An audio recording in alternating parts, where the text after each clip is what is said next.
Welcome to the 3-Minute Relationship Reboot, a series of bite-sized skills to help you recharge and revitalize your relationship.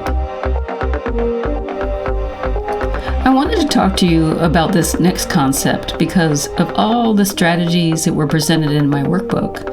I received by far the most feedback about this next one. And this next strategy is what I call how to avoid anxiety dumping.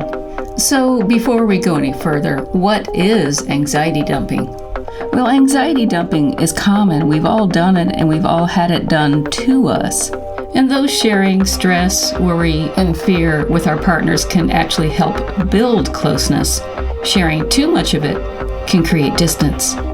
So part 1 of this 2-part audio is to help you to identify when you take sharing stress, worry, and fear a little too far.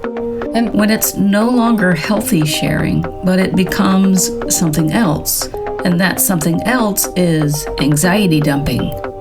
To make things a little clearer, I want to share a story I wrote about in my workbook. A friend we'll call Mark once told me that the reason he called off his engagement to Nan was because of her anxiety. Anxiety killed our relationship, he explained to me. He described Nan's anxiety as constant and pervasive. She worried about her appearance, her job performance, finances, the thinning ozone layer. Nan's anxiety level, according to Mark, was off the charts. Mark did everything in his power to be supportive, but nothing seemed to help. Nan also refused to seek professional help where she could have possibly learned some coping strategies to help diffuse her constant state of agitation. Though he had compassion for Nan, he found her unwillingness to seek professional help incredibly frustrating.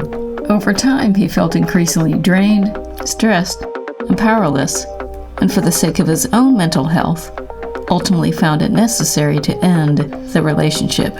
You know, to me, stories like this are sad because Nan could have probably learned some skills to manage her stress and to learn how to differentiate between sharing and dumping.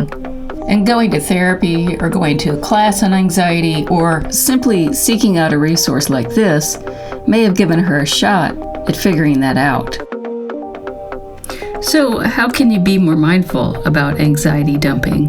How can you become better at gauging how much of your stress, worry, fear, anxiety you should self-regulate and self-manage, and how much of it you should share in a healthy way with your partner?